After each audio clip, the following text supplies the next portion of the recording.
Rummy గురించి ఆలోచిస్తున్నారా? ace23.com ఉంది కదా.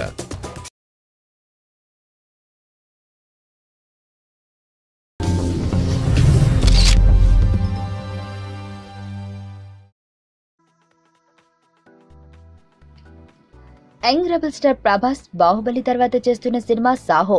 యువ దర్శకుడు సుజిత్ దర్శకత్వంలో తెరకెక్కుతున్న ఈ మూవీ టీజర్ గత నెల విడుదలై అంచనాలను పెంచేస్తుంది. యువి క్రియేషన్స్ బ్యానర్లో వంశీ ప్రమోదులు 150 కోట్లతో ఏకకాలంలో 3 భాషల్లో నిర్మించనున్నారు. ప్రస్తుతం విదేశీ టూర్లో ఉన్న ప్రభాస్ ఇండియాకి తిరిగి రాగానే ఈ మూవీ రెగ్యులర్ షూటింగ్ కి వెళ్లనుంది. అయితే సాహో ప్రొడక్షన్ వర్క్ కూడా ఊపందుకోకముందే ఈ మూవీని కొనుగోలు చేయడానికి పెద్ద సంస్థలు ముందుకొస్తున్నాయి. రీసెంట్ గా ఓ డిస్ట్రిబ్యూషన్ కంపెనీ వారు సాహో థియేటర్ హక్కుల కోసం 350 ఇస్తామని నిర్మాతను సంప్రదించారు. అయితే ఇప్పుడు బిజినెస్ జోలికి వెళ్లడం ఇష్టం లేక తిరస్కరించినట్లు తెలుస్తోంది. ఈ క్రేజ్ చూస్తుంటే బాహుబలి కంక్లూజన్ మాదిరిగా సాహో కూడా 500 కోట్ల ప్రీ రిలీజ్ బిజినెస్ చేయనుంది. బాలీవుడ్, టాలీవుడ్ టెక్నీషియన్లు పనిచేస్తున్న ఈ సినిమా ఎక్కువ భాగం దుబాయ్లో షూటింగ్ జరుపుకోనుంది.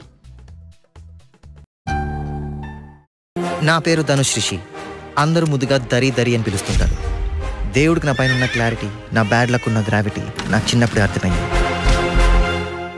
నా లైఫ్లో లక్ ఫ్యాక్టర్ రాంగ్గా ఉండొచ్చు, కానీ లవ్ ఫ్యాక్టర్ మాత్రం చాలా స్ట్రాంగ్గా ఉంది. ఒక మనిషి చేయి చూసి తన జాతకం మొత్తం చెప్పేయగలను.